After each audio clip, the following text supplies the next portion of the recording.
Okay, hello everyone. Tony here from the Freedom Star Project, here to positively inspire the music industry. And today I'm interviewing Mark Desvaux, founder of 4,000 Saturdays and the Ignite teams, and also member of the Urban Myth Club. So thank you for being here, Mark. How you doing? No problem, Tony. It's a real pleasure to be here. Real pleasure. Cool. So, I mean, the aim of interviewing is obviously just to let everyone know who you are and what you're about and how you kind of got into the music industry and to get to know you as a person. So I'll just ask you a few questions if that's all right. So, yeah, absolutely. Fire away. Cool.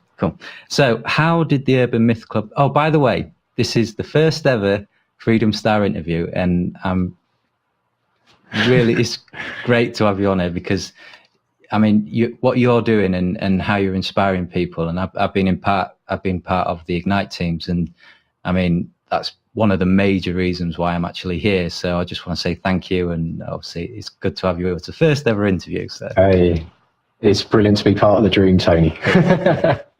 Okay, so how did Urban Myth Club start? Well, Urban Myth Club started back with a dream, actually. It was a vision that I had ever since I was a kid. I used to go into Dixon's. Do you remember that store? Many years ago before it was shut. But I used to be, on a Saturday afternoon, I would hide away in there and just play with all the keyboards and turn on the Castro buttons and get the drum beats going. And I was obsessed with electronic music. And so I always had this dream, and I never really got on with the whole learning the piano, doing the grades and doing the piano lessons, because it just didn't, I wanted just to keep making up my own stuff halfway through trying to learn a piece. And so what was kind of cool is I got my first synthesizer, a Roland synth, actually, when I was about 16, and it was delivered by this guy who was he looked like he was out of ZZ Top. Looked like Hagrid, actually, out of Harry Potter.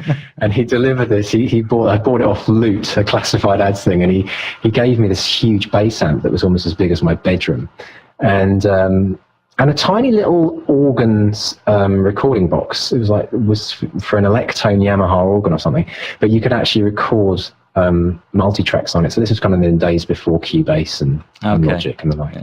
And so I just got into like layering sounds and got into that. And always, whenever I came to a crossroads in my life where I was thinking, what's the next thing I'm going to do?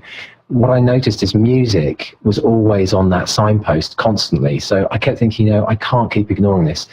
And I got the opportunity to write an album, and I found a guy called Ian who was into all the same kind of music that I was, and we just decided to start writing stuff actually over the internet. We were sending each other files, and that's how it started. That was the beginning of Urban Myth Club. Okay, so I mean, I've heard a story about this before, and obviously your dream and your progress through. I mean, you had a dream, and can you explain a bit more about that? About the things that it was my dream list, actually. I created this dream list when I was just starting out, and I allowed myself to not put limitations on this list. I thought, right, only on this list will live things that are the most amazing things that could possibly ever happen. And on there I had some crazy stuff, like top of the list was play Glastonbury, and then I had, release an album and it topped the charts, get a sync on TV or film, get a compilation deal, release an album, all these different things that for me would be major kind of stepping stones and goals in the bigger dream. And bizarrely enough, my biggest dream, which was to go play Glastonbury, actually happened first. It was my first ever gig. Yeah, I know, it was pretty nuts. Was you nervous for that? Yeah, you could say I was nervous. Goodness me, yeah. I mean, it was nerve-wracking actually when we got given the slot, because we only actually had, and don't tell anyone this obviously because I know this isn't going out. No. We only had half an hour's worth of music. We had half an hour of music, and we were given a 60-minute slot at Glastonbury. And it was so early on in our career that we hadn't even finished the album, and it was very scary because it'd taken us 2 years to write those 6 tracks, and we only had 2 months before Glastonbury. Wow. So nothing like a deadline. We finished the album and found an entire band, like an 8-piece band, to play live with us, session musicians and dancers, and rehearsed. And our first gig was Glastonbury, which was, talk about jumping at the deep end. It was amazing. But once that happened, then the whole thing just took off. I mean, it was just amazing. We then got booked for the Big Chill as a headline act, but 2 months later. So, I mean, it all started in there. It all started as a dream, and you've obviously achieved it all. So, but I'll tell you what, Tony, if I hadn't have put it on that list and I hadn't have actually sat down and thought what would be the coolest thing to ever happen, I don't think it would have happened. Because I think it was actually by putting it on that list, I became very focused for opportunities that would help us get towards that goal. And I really believe that throughout my career, that has been essential to everything that has happened since. So I encourage anyone watching this, write that dream list. It's such a powerful thing, as I know you have done already. Absolutely. So, I mean, I've listened to your music, and it's very inspiring. It really is. It puts you in a really nice space. So, I mean, there's female vocals on there, beautiful female vocals. Who's that then? Is that part of the team or the? Yeah, we actually work with a number of female vocalists. I think in total now, over the 2 albums we've released, we released Open Up is our most recent album, and Helium, which is the first album we put out, which went bananas and went to the top of the dance charts on Amazon, and all kinds of things happened with that. But what we did is we started working with female vocalists, and there are I think we've worked with 4 in total over the 2 albums. Oh, okay. And what we typically do is, depending on the type of track we write, we fit the vocals to the track rather than writing the track around the vocals. So we decide, okay. It'd be good to use Claire in this track or Jenny in this track. So and we can kind of get that the variation that we need, and depending on what's needed for that track, because they're all very different singers. They all sound quite similar. Okay. But they've all got very different abilities, and they bring lots of different things to it. So it kind of keeps it fresh and mixed. Oh, that's cool. That's cool. I mean, you can do that with the electronica kind of scene. It's not just one set band. You can collaborate. Absolutely, yeah. It's great. You get a lot of extra flexibility as a result. So, who's the main beat writer? Is it you, or is it Ian, or what? How do you go about making it?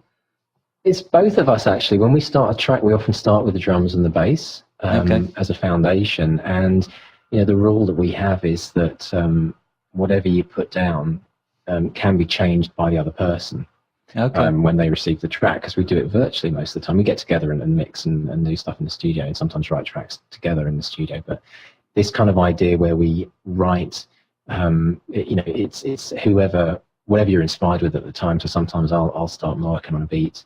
It might be Ian, might start with the beat. I might add layers of beats. We do a lot of layering of drums, and so Ian might get something and add something to that. So it's a real fluid way, and there's no set rules really as to how a track comes together.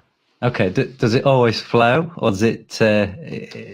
I mean, do you ever have any indifferences in sounds or whatnot, or is it? Oh, completely, yeah. Are we human?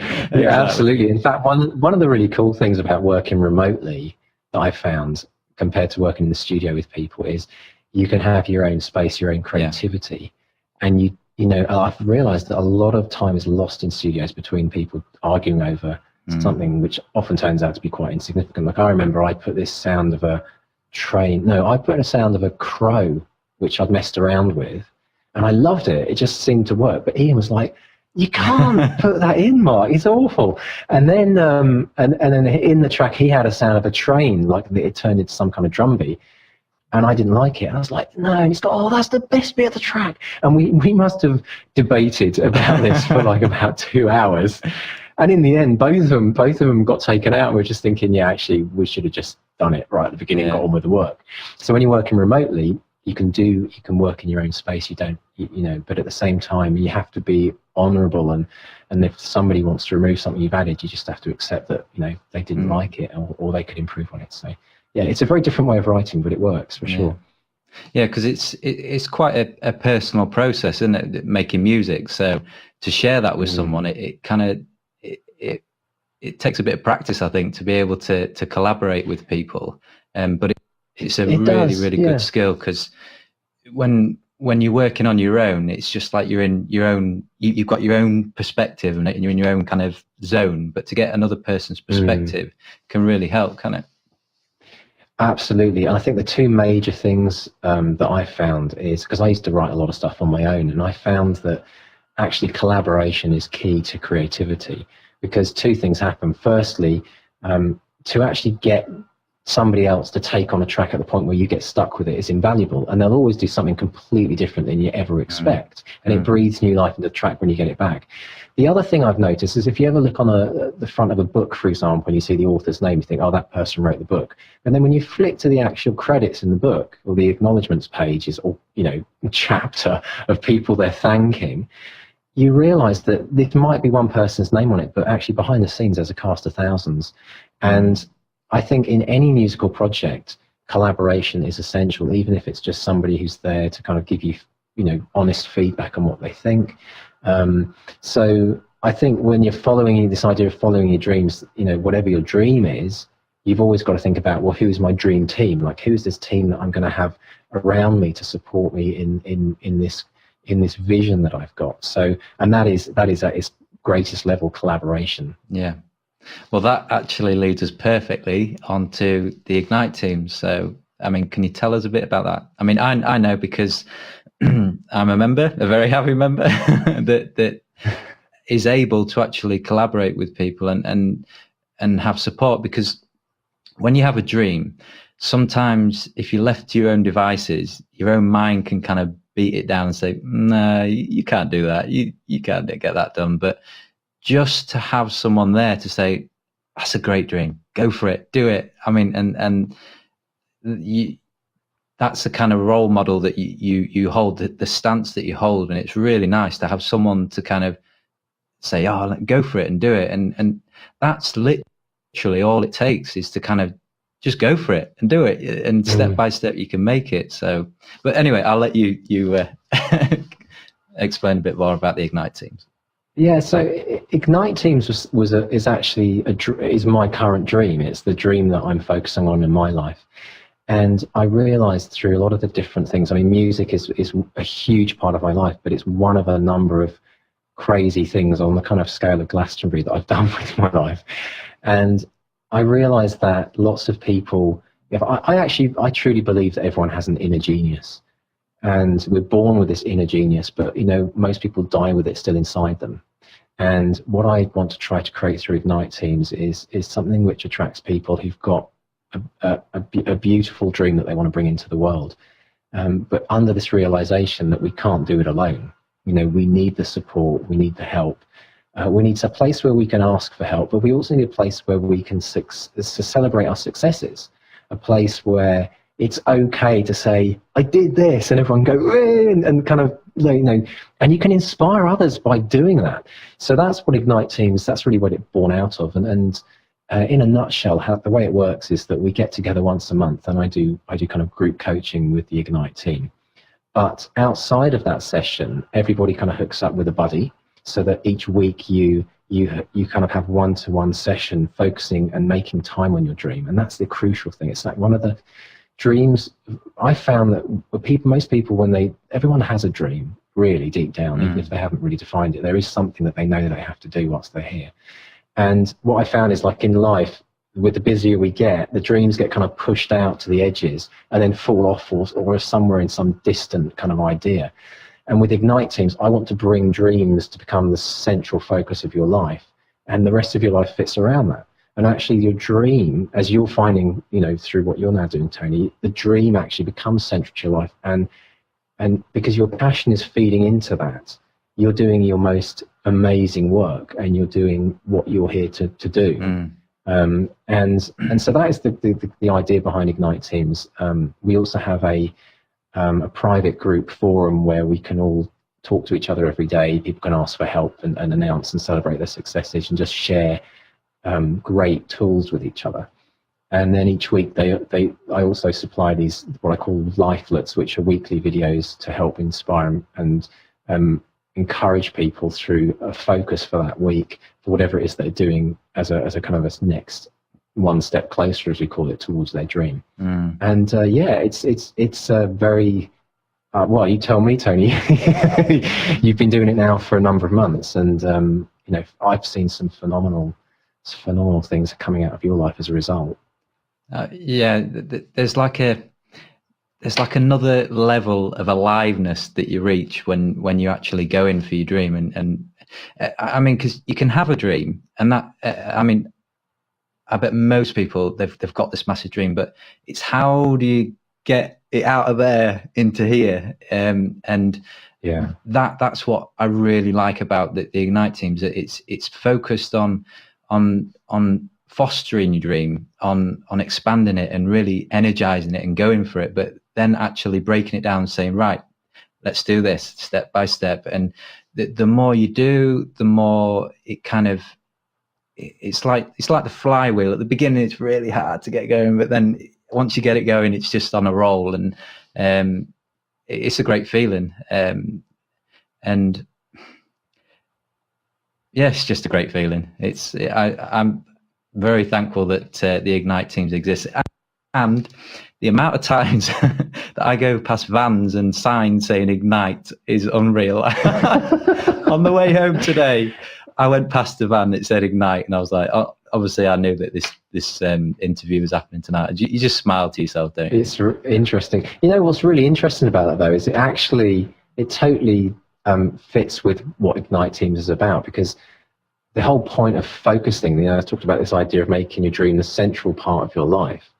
When you focus on that dream daily, you see things that are always there, but you otherwise would miss. And it's like the fact that you keep seeing things with the word Ignite in, is because that's where your attention is lying. It's lying on, those vans have always been there. Yeah. They've always driven past. It's just you haven't seen them, before. But and so it's a very powerful example you've given, actually, of just a word that you see around.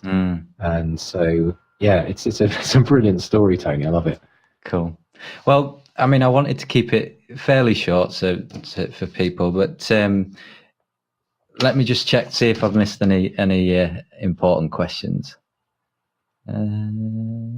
Okay. What is the best bit of advice you have for aspiring artists? Gosh, the best bit of advice. Well, I think, it does relate to setting yourself a dream.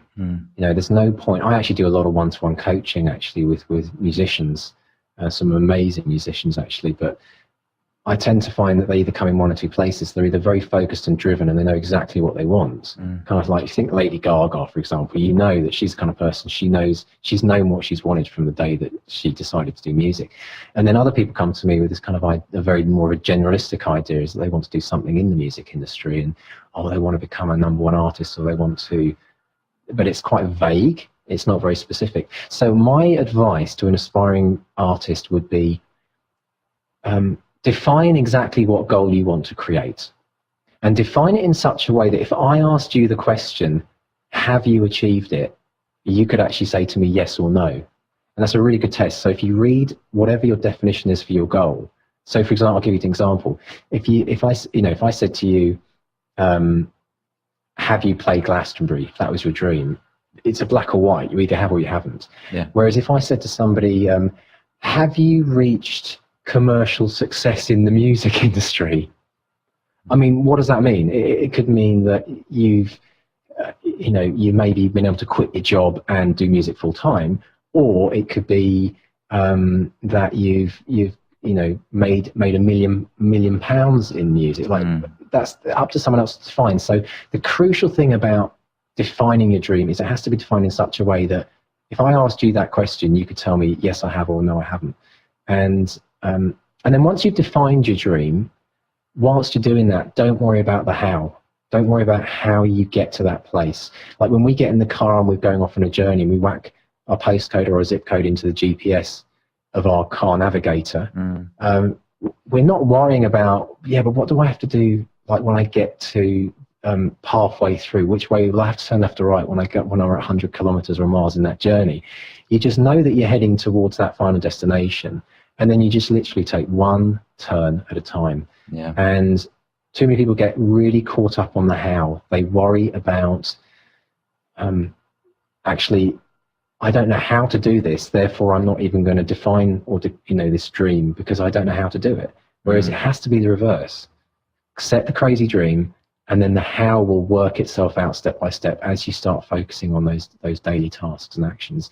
And that's probably, that's advice to musicians, but it's advice to anyone in life. Now, it doesn't matter what you're doing, whether you want to create a career for yourself in music and change the world through music, or whether you are setting up a business, or having a wonderful family. I mean, it's all about defining that as best as you can, and then don't worry about process, because that will happen naturally as you get started. Get started. That is the other thing. Get started. Do something. Do one thing to actually start. Because if you've ever looked at a blank sheet of paper, the hardest word to write is the first word. Once you get writing, you realize you can change it and edit it once it's there. But to just try and start is often the thing that stops people. Yeah. So just do it. Just do it. As you have. Yay. Absolutely. Okay, right. There's one question that I'd like to ask every interview that I do. So out of all the reasons that you do this, what is the primary motivator? The primary motivator for me is to inspire my kids. Wow. That's it.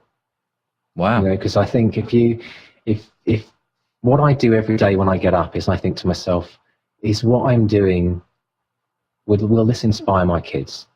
And if the answer is no, I won't do it, because I know that it won't have any value. Because one thing I've learned very quickly is kids don't listen to you. You can tell them anything you want, and they will find a way around it. But I actually realised the only way to help bring up your kids in the best possible way is to inspire them through what you do. Yeah. But it gets bigger than that, because I think if you can make it personal, and you can, so if you haven't got children, you might have a cousin or a nephew or niece, or a child that you just can picture as your kind of the avatar, if you like, of a child that you want to represent as inspiring. And the reason for that is that if you can inspire your kids, then you will be inspiring the world in some way. Exactly. Mm. That's the crucial thing. So my hope is that one day my kids will not do what I've done, but approach life in the way in which I think you can create the best possible life and really live to your true potential, and ultimately leave some kind of legacy. If it's through your children, brilliant, but if it goes bigger than that and it's to the world. So for example, I see my music will outlive me, and the thought that somebody somewhere in the world now, apparently, so I've been told, someone somewhere in the world is listening to Urban Myth Club at this very moment, and 24/7 around the clock somewhere our music is playing. So there's this eternal soundtrack happening. As I go on and do my other things, our music is living out there, and that's the legacy which is a really beautiful feeling to have, because you realize that you're affecting people's lives through your music, because your music has become a soundtrack in some way to something in their life. And so it's about inspiring the kids, but it's also about how that ultimately might leave a bit of a legacy for the world, and hopefully just leave the world in a slightly better place as a result of you being on it. Really, that is the crucial thing, because I think we get so sucked up in the day-to-day and get so bogged down in all the to-do lists we've got that we forget that we're actually here to do something really important. And part of our job is firstly to find out what that is. So I strongly encourage everyone listening to this to realize that, our time on earth is a blink in the eye of the universe. It goes really quickly. And now, right now, is the moment you need to stop and say, okay, like, when would be a good time to start focusing on my dream? And the answer is always right now, not tomorrow, because tomorrow is always too late. Thank you very much. An inspirational interview. It's been a pleasure, Tony. And best of luck with everything with the videos. I think this is brilliant. I'll be looking forward to seeing more. Oh, excellent. And if anyone wants to listen to Mark's music, he'll be on the website, www.freedomstarproject.com. He'll be on the bottom. You can click on his page. There'll be a bit of a bio and a link to his music to listen to it, and obviously a link to this interview. So also I shall put in the Ignite team and the 4000 Saturday link in the bottom. So if you want to check that out, you can. So thanks again, Mark. Take care. Brilliant. Cheers, Tony.